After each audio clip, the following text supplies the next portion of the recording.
When Mike went on disability, his career in medicine came to an end. Those maladies, in addition to kidney failure, made his life a shell of what it was. But it's not the difficulties we'll remember him for. It is the son, brother, uncle, and friend that he truly was. You know, how many times over the past month or so has someone tried to text or email Mike something that was funny or cute? You just had to stop yourself. I've done it numerous times. I remember years ago when he started emailing, texting every day, and I was thinking, why is this guy sending so much? And it turns out that Mike was ahead of the curve as usual, because nowadays that's all people do.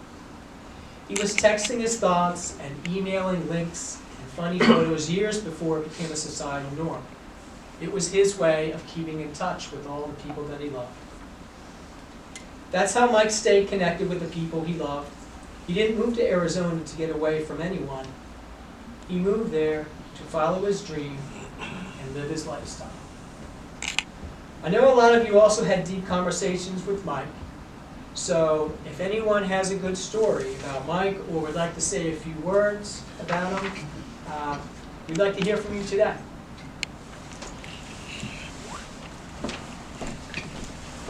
Good job.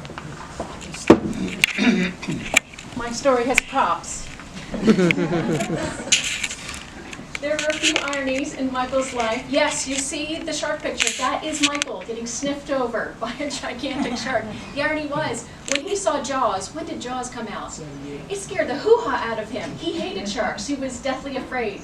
But instead of just staying afraid, like the rest of us stay afraid of our the things that terrify us, he decided to face them. 3 times he went into a shark cage. Yeah, and there's the picture to prove it.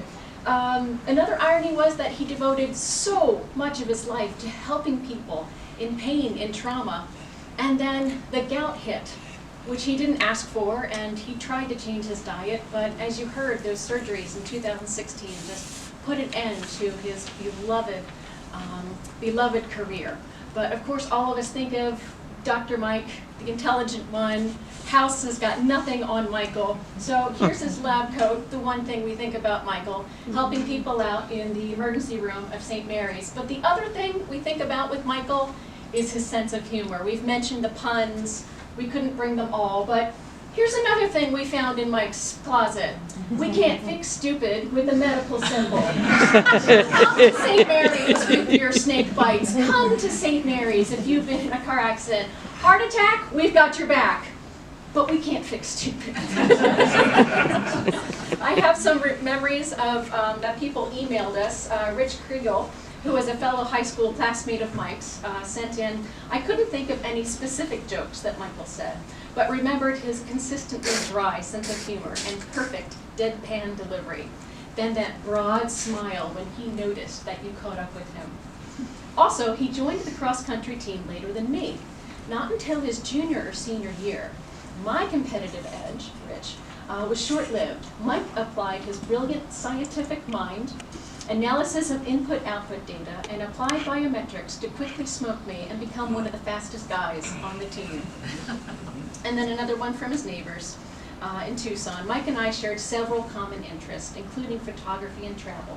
And I think one of the last times I heard from him was in late November in response to some photos that I shared during a trip into Western China.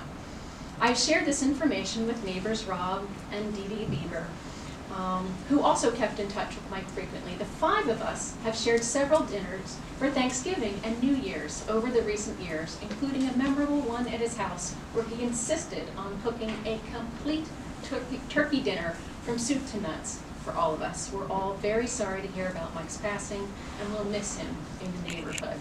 So if you have any memories of Michael, I know cousin Sue is here somewhere and had some memories of him. We'd love to hear from you because some of us know Mike in his childhood, some of us know Mike from diving, some of us know Mike from the ER, and we just love family and friends would love to hear from you. So it's an open mic.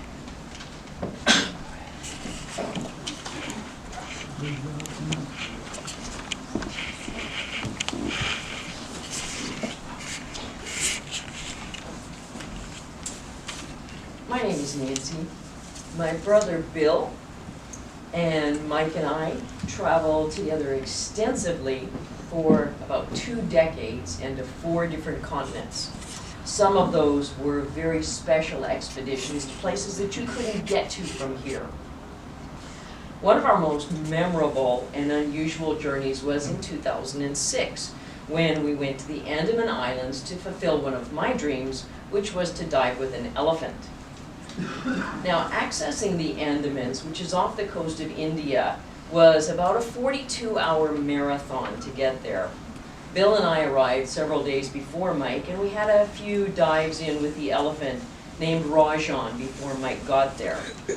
Now, knowing Mike, he probably worked every shift he could possibly take just before his departure, putting in countless hours, but at the same time also putting in countless orders to B&H Photo so he could get all the things he needed for the trip. And then he would have spent those days prior to it getting everything organized and sorted and methodically packed, because we all knew how methodical Mike could be with everything. Now, that trait that made him such a fantastic ER doc was not necessarily a trait that was cherished by an aged elephant. So we arrive at this resort. Mike gets, we'll call it a resort. Mike gets there late in the day and he works long into the night assembling his camera rig. The next morning at dive time, Mike wasn't on the beach yet in time for the dive. So Bill and I made the long trek back on this path to Mike's bungalow and found him sitting on the front porch, greasing the O-ring, camera disassembled in front of him, in apparently no hurry whatsoever. And you know, Mike was not one to be rushed, so we tried, but we tried. It was a hot morning. Rajan and his Mahout trainer were standing in the sand waiting. And Mike arrived finally about 20-25 minutes late. And then he has to search for just the right place to put his camera down. And he finally settles in and starts meticulously and slowly donning all of his gear. It wasn't quite right, so he had to take it off and try again. Now at this point, the 3,000-pound bull elephant who has been standing in the sand in the hot sun takes a look at Mike, snorts in derision, and runs off into the jungle. And so we're standing there, our jaws agape, looking at the Mahout for answers. And of course, Mike has no idea this is happening because he's still busy donning his gear. Happily though, with a very strong appeal to the Mahout, we got him out into the jungle, sent him off to find the elephant, whom I wasn't sure was coming back. 45 minutes later, Mahout and elephant arrived. Mike got beautiful images and a story that no one could outdo.